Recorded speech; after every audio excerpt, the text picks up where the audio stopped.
32 ഘാതം 3/5 into 64 ഘാതം -1/6 into 8 ഘാതം -1/3. ഇങ്ങനെയുള്ള കണക്ക് വരുമ്പോൾ നമ്മൾ ബേസ് എല്ലാം തുല്യമാക്കണം, പാദസംഖ്യകൾ തുല്യമാക്കണം. പാദസംഖ്യകൾ അല്ലെങ്കിൽ ബേസ് പറഞ്ഞാൽ 32, 64, 8 ഇതാണ് പാദസംഖ്യകൾ. ഇതൊക്കെ കൃത്യംഗങ്ങളാണ്. അപ്പോൾ പാദസംഖ്യകൾ തുല്യപ്പെടുത്തണം. ഈ 32 എന്ന് പറഞ്ഞാൽ 2 5 തവണ ഗുണിച്ചാൽ കിട്ടുന്നതാണ്. 2 ഇൻറ്റു 2 ഇൻറ്റു 2 ഇൻറ്റു അങ്ങനെ 2 5 തവണ ഗുണിച്ചാൽ 32 കിട്ടും. 32 പകരം 2 ഘാതം 5 എഴുതി അതിൻ്റെ കൃതിയായിട്ട് നമുക്ക് 3/5 എഴുതുക ഇൻറ്റു. അതുപോലെ 64 പറഞ്ഞാൽ ഈ 32ൻ്റെ ഇരട്ടിയാണ്. അതായത് ഇതിൻ്റെ കൂടെ ഒരു 2 കൂടി ചേർന്ന് 64 കിട്ടും.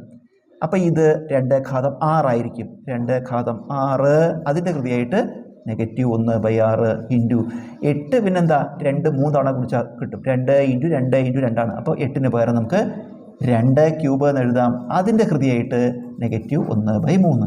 ഇനി ഒരു ലോ ഓഫ് എക്സ്പോണൻ്റ്, ഒരു കൃത്യംഗ നിയമമാണ്. എന്ത്? a ഘാതം m ഹോൾ ഘാതം n സമം a ഘാതം m ഇൻറ്റു n. ആ കൃത്യംഗ നിയമം ഉപയോഗിച്ച് നമ്മൾ ഇതിലത്തെ ഓരോന്നും ചെയ്യുക. a ഘാതം m ഹോൾ ഘാതം n, 2 ഘാതം 5 ഹോൾ ഘാതം 3/5, a ഘാതം ഇത് ഗുണിച്ചു m ഇൻറ്റു n. അതുപോലെ 2 ഘാതം ഇത് തമ്മിൽ ഗുണിക്കുക. എന്താണ്? 5 ഇൻറ്റു 3/5 ഇൻറ്റു അതുപോലെ ഓരോന്നും ചെയ്യുക. 2 ഘാതം 6 ഇൻറ്റു -1/6 ഇൻറ്റു 2 ഘാതം 3 ഇൻറ്റു -1/3. ഇപ്പോൾ 2 ഘാതം ഇവിടെ 5ഉം 5ഉം വെട്ടിപ്പോയിട്ട് 3 എന്ന് വന്നു ഇൻറ്റു 2 ഘാതം ഇവിടെ 6ഉം 6ഉം വെട്ടിപ്പോയിട്ട് -1 വന്നു ഇൻറ്റു 2 ഘാതം ഇവിടെ 3ഉം 3ഉം വെട്ടിപ്പോയിട്ട് -1 എന്ന് വന്നു. അടുത്ത ലോ ഓഫ് എക്സ്പോണൻ്റ് കൃത്യംഗ നിയമം a ഘാതം m ഇൻറ്റു a ഘാതം n സമം a ഘാതം m പ്ലസ് n. ഇതുപോലെയാണ് ഇത്. എന്താ വ്യത്യാസം? ഇതിൽ 2 ഉള്ളൂ, ഇത് 3 ഉണ്ട്.